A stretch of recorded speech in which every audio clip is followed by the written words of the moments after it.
Our armed forces are working day and night to protect British lives and British interests in the Middle East.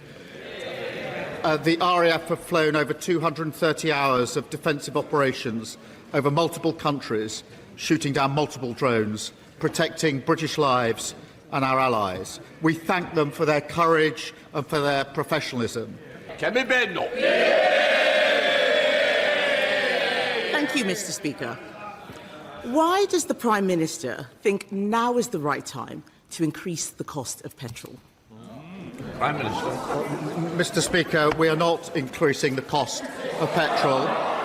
We're absolutely clear in taking the measures that are necessary to deal with the impact of the conflict in Iran. We're dealing with that with other allies. We're taking the necessary action. But the best thing that we can do, Mr. Speaker, is to work with others to de-escalate the situation. And, Mr. Speaker, as I said to the House last week, I took the decision that we should not join the initial US-Israeli offensive against Iran.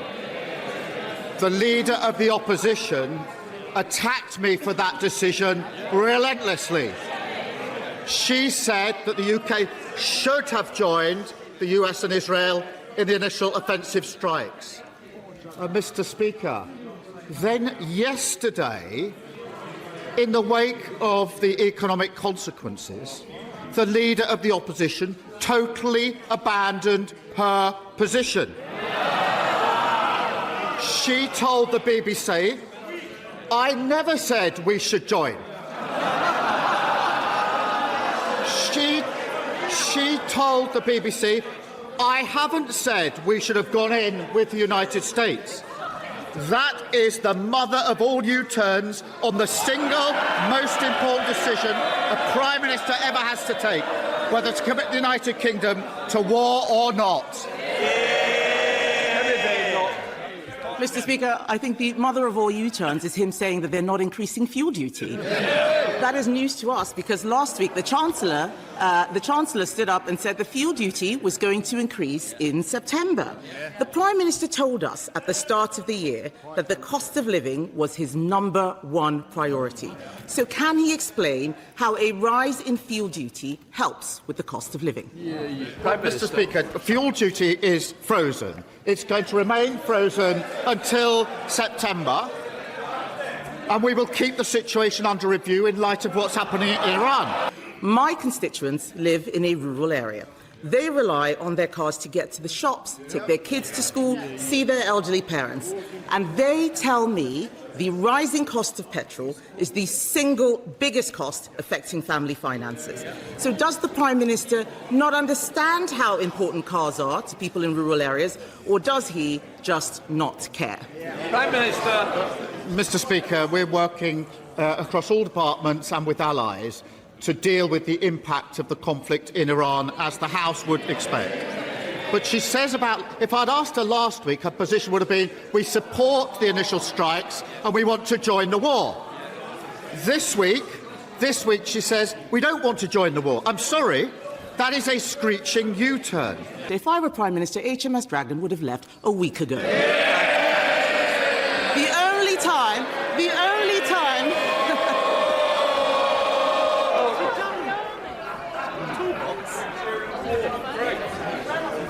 Mr. Speaker, the only time he's taken decisive action was stopping Andy Burnham from standing in the by-election. But let's talk about what the people out there are worried about. I heard from a builder, Mr. Speaker, who has 115 employees using 75 vans. With the jobs tax, sky-high energy bills, and now a hike in petrol prices, that builder is having sleepless nights. How does the Prime Minister justify a rise in fuel duty to that small business owner and millions more like him up and down the country? Prime Minister. There hasn't been a rise. It is frozen. There isn't going. It is frozen until September. And Mr. Speaker, she mentions the HMS Dragon. Can I first start by thanking the Royal Navy who are serving on HMS Dragon? Can I second say that what's been happening is it's been carefully being loaded with the anti-strike ammunition and capability that it needs. And the Navy and civilians have been working 22-hour shifts in relationship. But in relation to those that are taking the action to defend us, what does she say? Just hanging about. Just hanging about.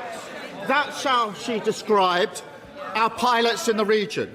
Let me tell you what they've been doing. Flying sorties in 7 of the 10 countries in the region day and night, taking out incoming strikes, protecting the lives of others whilst risking their own. If she had any decency, she'd get up and she would apologise.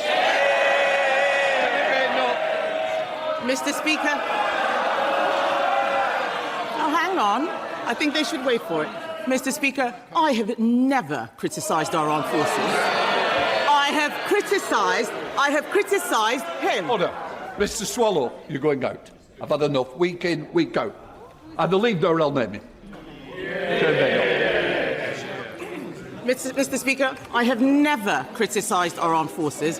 I am criticising him and his decisions. And let me remind the House, Mr. Speaker, about his record on the armed forces. This is the same man who worked with Phil Shiner, a traitor to this country, who made up evidence to put our soldiers in prison for crimes they didn't commit. That is his record, so I won't take any lectures from him. And by the way, military families are also worried, the ones in this country, about petrol prices. He's got nothing to say on that. And there's another group of people, Mr. Speaker, who have been hammered by this government. Farmers. I spent all last year telling the Prime Minister that his family farms tax was killing British farming. Now, those farmers are being punished with higher fuel prices. Does the Prime Minister think that's fair? So, Mr. Speaker, no apology to our pilots who are risking their lives. And I'm not going to take lectures from someone who says we should join the war, and a week later says, "Can I change my mind? I got that wrong." It is deeply embarrassing. And she's not the only one. Mr. Speaker, last week she's not the only one, the leader of Reform. We should be part of this with the US and the Israelis. We have to get rid of the regime. We should do all we can to support the operation. I make that perfectly clear, he said. Until yesterday, screeching U-turn, we shouldn't get ourselves involved in another foreign war. 2 parties packed with failed Tories, led by leaders who are not fit to be Prime Minister. Mr. Speaker, he doesn't want to talk about fuel duty because he has got absolutely no answers. The Conservatives are on the side of farmers. We are also on the side of drivers. We froze fuel duty every year from 2011, and in fact, we cut it in 2022 because we care about the cost of living. Labour think drivers are a cash cow. And now, Mr. Speaker, they think that drivers are a cash cow, and now they're hiking fuel duty for the first time in 15 years. Everyone in this House knows the pattern. First, he'll march his backbenchers up the hill. Then they'll be forced to defend fuel duty rises in the local elections. Then there'll be another humiliating U-turn. So why doesn't the Prime Minister just stand up, admit he's got it wrong again, and scrap the fuel duty hike now?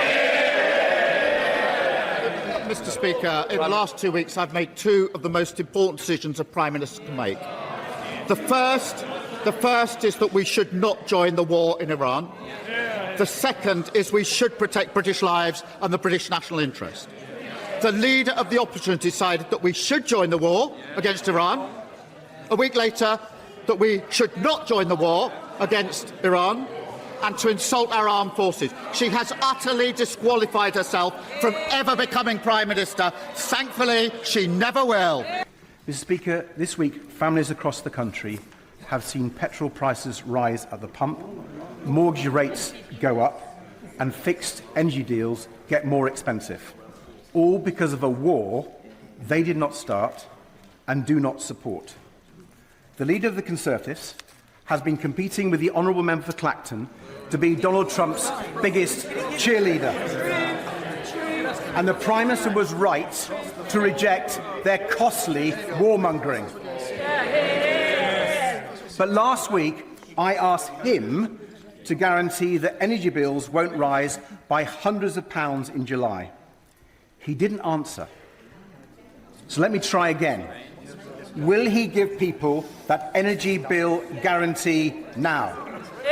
Prime Minister. Can I thank him for raising this, because people will be really worried about the impact on them, and just to reassure households that the cap is in place until the end of June, until July, and therefore that deals with the situation for households there. We are working with the sector and with others and with allies to do everything we can to make sure those energy bills don't rise, so we're working round the clock on that. The most important thing, the most effective thing we can do is to work with our allies to find a way to de-escalate the situation. Jelajahi cara baru mendapatkan informasi. Download MetroTV Extend sekarang.